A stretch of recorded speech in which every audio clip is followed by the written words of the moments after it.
मराठा आरक्षणासाठी लाखो मराठे मनोज जरांगे पाटलांच्या नेतृत्वात मुंबईत धडकलेत। जरांगे पाटलांच्या उपोषणाचा आजचा चौथा दिवस आहे।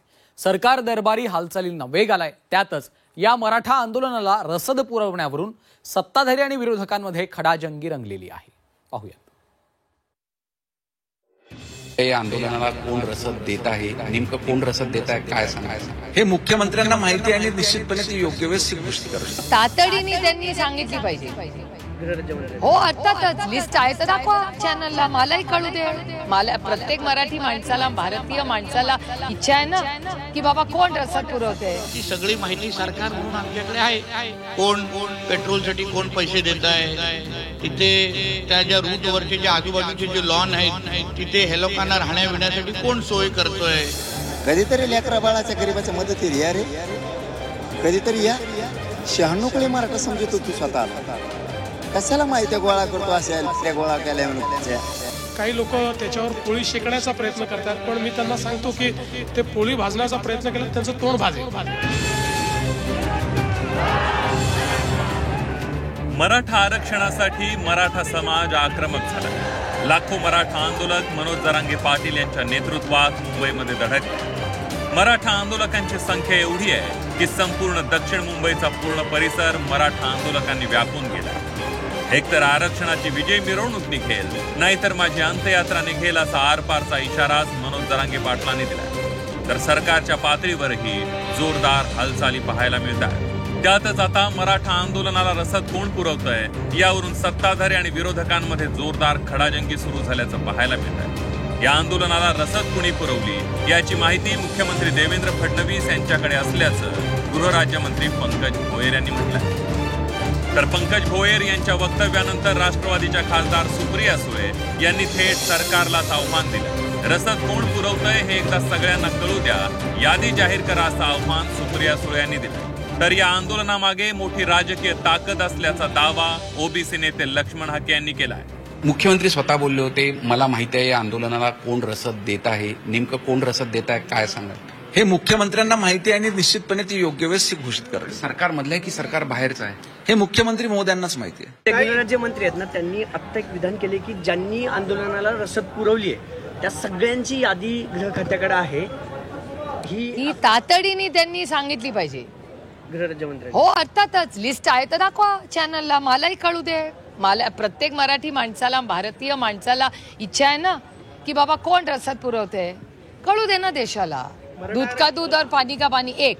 आणि दुसरी गोष्ट की ह्या देशामध्ये आंदोलन करायचा अधिकार भारतरत्न डॉक्टर बाबासाहेब आंबेडकरांनी संविधानात सगळ्यांनाच दिलेला आहे। यांच्या मागे राजकीय ताकद आहे, आमदार खासदारांची ताकद आहे यांच्या मागे। आणि यामध्ये राष्ट्रवादीचे दोन्ही गट असोत किंवा काँग्रेसची माणसं असोत किंवा अजून कोणी असोत, ही सगळी माणसं यांच्या मागे खूप मोठी ताकद आहे। आणि तुम्ही यांना मुंबईमध्ये येऊ देऊ नका। सणासुदीचे दिवस आहेत, ही भूमिका आम्ही 15-20 दिवसापासून शासनासमोर मांडत होतो। सन्माननीय न्यायालयानं तसा निर्देश सुद्धा दिलेला होता आणि त्याचं प्रत्यंतर आज येतंय। अजूनही वेळ गेलेला नाही। या माणसांना कायद्यापेक्षा कोणीही मोठं नाही। आंदोलकांची व्यवस्था कोण करतंय याची माहिती सरकारकडे असल्याचा दावा मत्स्य आणि बंदरे विकास मंत्री नितेश राणे यांनी केला। आंदोलकांना पेट्रोल डिझेल कोण देतं याचीही माहिती आहे असंही राणे म्हणाले। तर राणेंच्या या दाव्यानंतर जरांगे पाटलांनीही राणेंवर जोरदार निशाणा साधला। जरांगे पाटलांच्या खांद्यावर बंदूक ठेवून अगर सरकार किंवा प्रामुख्याने आमच्या फक्त देवेंद्र फडणवीस साहेबांचीच अगर बदनामी करण्याचा कोण कार्यक्रम करत असेल तर मला असं वाटतं ती सगळी माहिती सरकार म्हणून आमच्याकडे आहे। कोण पेट्रोलसाठी कोण पैसे देत आहे, तिथे त्या ज्या रूटवरचे जे आजूबाजूचे जे लॉन आहेत तिथे हे लोकांना राहण्या बिण्यासाठी कोण सोय करतोय, या सगळ्याची माहिती आज सरकार म्हणून आमच्याकडे आहे। म्हणून समाजाबद्दल सरकारची भावना अतिशय सरळ चांगली आहे की बाबा आम्हाला मराठा समाजाला सहकार्य करायचं, मराठा समाजाची उन्नती झाली पाहिजे, ही भूमिका आमची सगळ्यांचीच आहे। आणि ते दुसरं काय म्हणणार बरं? ते दुसरं काय म्हणणार? ते तेवढंच म्हणणार, तो आहे म्हणून उपोषी मेले पाहिजे मराठ्यात लोक, मराठ्याचा तो असून उलट तो करायला पाहिजे व्यवस्था, तो मराठ्याचा। अरे मी काय म्हणतो, तो याकडे माहिती आहे तर तो घाल तिकडं, आम्हाला काही देणं घेणं नाही त्याचं। किती दिवस गोवाने भरलेले बुटं चाटणार यार त्या देवेंद्र फडणवीसचे तुम्ही मराठ्याचे असून। कधीतरी लेकरा बाळाच्या गरीबाच्या मदतीला या रे, कधीतरी या। 96 कोळी मराठा समजतो तू स्वतःला. कशाला माहिती गोळा करतो अशा गोळा केल्या म्हणून. तुला मी लय दिवसापासून ओळखतो. हा, मी फक्त तुझ्या मोठ्या भावाला लय मानतो, दादांना मानतो, म्हणून त्यांना बार बार सांगितलं याला बोलायला लावू नका. पण आता याला बहुतेक मंत्रिपद जाण्याचा धाक आहे. मला जी माहिती मिळाली, मी त्यांच्या निलेश साहेबाला सांगितलं होतं याला बोलायला लावू नका, याला जोडणार आहे मी. त्याला काय माहीत नसतं, त्याला काय माहीत नसतं. जे चोऱ्या करतं त्याला बाकीच्याने चोऱ्या केलेल्याच दिसत असतात. त्याला वाटतं बाकीचे चोऱ्याच करतात, ते चोट्ट आहे. त्याला वाटतं मग बाकीचे चोऱ्याच करतात. बाकीच्याचे कष्टाचे पैसे आहेत. लोकांनी मनाने पेट्रोल दिले, डिझेल दिलेत, लोकांनी वर्गाने दिल्या. जर मराठ्याला कोणी देतच असेल, मला माहीत नाही, देतच असेल तो उलट देणाराचं कौतुक केलं पाहिजे. तो पण दिलं पाहिजे. तर 96 कोळी, नाही तर तू काय याचा असला 96 कोळी चटी बदग. दरम्यान झी24 तासशी बोलताना मुख्यमंत्री देवेंद्र फडणवीस यांनीही यावर भाष्य केलंय.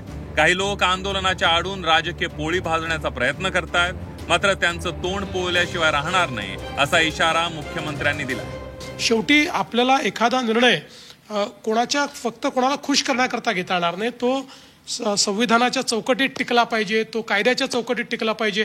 नाहीतर आज आपण कोणाला तरी खुश करायला एखादा निर्णय करू आणि उद्या तो निर्णय टिकला नाही की त्यानंतर अधिक टीकेचा धनी आपल्याला व्हावं लागेल. त्यामुळे सगळे कायद्याची तपासणी ही योग्य प्रकारे करून आम्ही तो प्रयत्न करतो आहोत. आणि मला असं वाटतं की हा एक सामाजिक प्रश्न आहे, याला राजकीय प्रश्न करण्याचा काही लोकांचा प्रयत्न आहे. काही लोक त्याच्यावर पोळी शेकण्याचा प्रयत्न करतात, पण मी त्यांना सांगतो की ते पोळी भाजण्याचा प्रयत्न केला त्यांचं तोंड भाजेल. मराठ्यांचं भगवं वादळ मुंबईकडे धडकलंय. लाखो मराठे आरपारच्या लढाईसाठी मुंबईत दाखल झालेत. आंदोलकांची संख्या अजून मोठ्या प्रमाणावर वाढणार असल्याचा दावा जरांगे पाटलांनी केलाय. मात्र त्यातच या आंदोलनाला पुरवल्या जाणाऱ्या रसदीवरून सत्ताधारी आणि विरोधकांमध्ये आरोप प्रत्यारोपांच्या फैरी झडताना पाहायला मिळत आहेत. ब्युरो रिपोर्ट, झी24 तास.